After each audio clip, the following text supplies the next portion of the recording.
카리짐국과 전쟁에서 패배.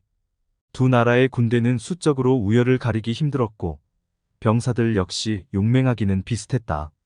결국 칼과 창 그리고 피가 난무하는 전투가 될 수밖에 없었다. 아침에 시작해서 해가 질 때까지 전투는 중단 없이 계속되었다. 양측의 병사들은 그들의 의무에 조금도 소홀함이 없었다.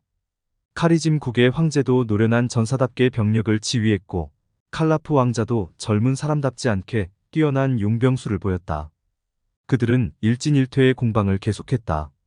승자와 패자가 되기를 거듭하면서도 양측은 어두워진 뒤에야 퇴각의 나팔을 불었고 다음날 해가 뜨면 피비린내 나는 전투를 다시 시작했다. 그러나 시르카 시국의 사령관이 마침내 배신을 하고 말았다. 그는 카리짐국의 황제를 은밀히 찾아가 시르카시 국에게는 조공을 요구하지 않겠다고 알라 이름으로 약속을 한다면 노가이스 국을 돕지 않겠다고 제안한 것이다. 카리짐국의 황제는 그 요구를 흔쾌히 받아들였고 밀약이 맺어졌다.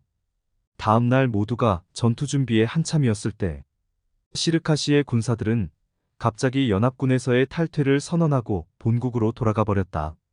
칼라프 왕자는 시르카시 국의 배신이 가슴 아팠지만 그보다는 카리짐국에 비해서 수적으로 불리했기 때문에 어떤 형태로든 전쟁을 피하고 싶었다. 하지만 뚜렷한 방법이 없었다. 그때 카리짐국이 갑자기 총공격을 해왔고 수적 우세를 이용해서 노가이스 전역을 파죽지세로 점령해 나아갔다. 노가이스 국의 병사들은 가장 믿던 지원 세력에게 버림을 받았고 적에게 포위당해 있었지만 조금도 용기를 잃지 않았다.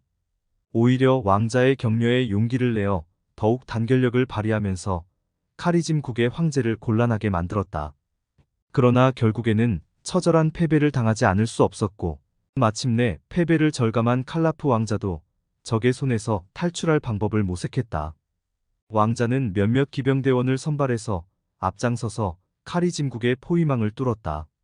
그러나 황제는 곧바로 6천의 기병에게 왕자를 추격하도록 명령했다. 하지만 왕자는 샛길로 그들의 추격을 따돌리고 궁전에 무사히 도착할 수 있었다. 왕자의 패배 소식에 티무타시 왕은 슬픔과 공포에 떨면서 조만간 닥칠 불행에 대한 대책을 강구하지 않을 수 없었다. 왕자의 패배 소식도 가슴 아팠지만 곧이어 들려온 소식은 티무타시 왕을 완전히 절망에 빠뜨리고 말았다. 카리짐국이 노가이스 국의 대부분 지역을 점령했고 왕족을 몰살시키고 이 나라를 속국으로 만들기 위해 궁전을 향해 행군하고 있다는 소식이었다. 그때서야 티무타시 왕은 조공을 거절한 것이 후회되었지만 바스라가 폐허로 변한 뒤에 후회해서 무슨 소용인가? 라는 아랍의 속담을 생각하며 뒷날을 대비해야 했다. 시간이 촉박했다. 카리짐 황제의 칼에서 벗어나야만 했다. 티무타시 왕과 엘마제 왕비 그리고 칼라프 왕자는 값비싼 보석을 우선 챙겼다. 그들을 떨어지지 않으려는 충실한 하인들을 이끌고 아스트라칸에서 탈출했다. 왕자와 더불어 카리짐 군의 포위망을 뚫었던 용맹한 병사들도 그들의 뒤를 따랐다. 그들은 불가리아 쪽으로 방향을 잡았다. 그곳의 군주에게 피신처를 요청해 볼 생각이었다. 며칠을 쉬지 않고 걸어서 코카서스 산맥으로 들어섰다. 그런데 그 산을 본거지로 삼고 있던 4천의 산적들이 그들을 급습했다. 칼라프 왕자 측은 400명에 불과했지만 맹렬한 기세로 달려드는 산적들과 접전을 벌였다. 왕자는 수많은 산적을 베었지만 그 대가로 모든 병사를 잃었고 결국 산적들에게 사로잡히고 말았다. 산적들은 티무타시 왕을 따라 나선 부하들의 목을 베는데 열중하면서도 보물을 놓치지 않았다. 다행히 왕과 왕비 그리고 왕자는 목숨을 건졌으나 거의 발가벗겨진 채로 산중에 버려지고 말았다. 티무타시 왕의 슬픔을 무엇으로 표현할 수 있었겠는가? 오히려 산적의 손에 죽어간 부하들의 운명이 부러울 지경이었다. 이처럼 깊은 절망에 빠진 티무타시 왕은 차라리 깨끗이 자살이라도 하고 싶었다. 사랑하는 왕비까지도 눈물을 쏟으며 저토록 고통스런 신음을 내뱉고 있지 않은가. 그러나 칼라프 왕자만은 어떤 아군도 이겨낼 용기를 보여주었다. 운명에 대한 코란의 구절과 무하마드의 말씀을 완벽하게 이해하고 있던 왕자는 어떤 고난에도 꺾이지 않는 불굴의 의지를 지니고 있었다. 다만 부모님이 흘리는 고뇌의 눈물이 그를 안타깝게 할 따름이었다. 아버지, 어머니, 이 정도의 불행에 굴복하시렵니까? 하늘이 두 분께 이런 고난을 주셨다고 생각하십시오. 하늘의 절대적인 명령을 기꺼이 받아들이십시오. 저희가 하늘의 엄중한 채찍을 받은 첫 번째 왕족은 아닙니다. 지금껏 얼마나 많은 군주가 그들의 조국에서 쫓겨나야 했습니까? 하지만 이국의 땅에서 비참한 삶을 산 후에 또 방랑의 세월을 보낸 후에 왕권을 다시 되찾은 군주가 얼마나 많았습니까? 지금은 하늘이 저희에게서 왕권을 빼앗았지만 언젠가 다시 되돌려줄 것입니다. 희망을 가지십시오. 하늘이 결코 저희를 버리지 않을 것이라 믿자고요. 지금의 처참한 운명을 100배로 갚아줄 것이라 생각하십시오. 칼라프 왕자는 절망에 허덕이는 부모님을 그렇게 위로했다.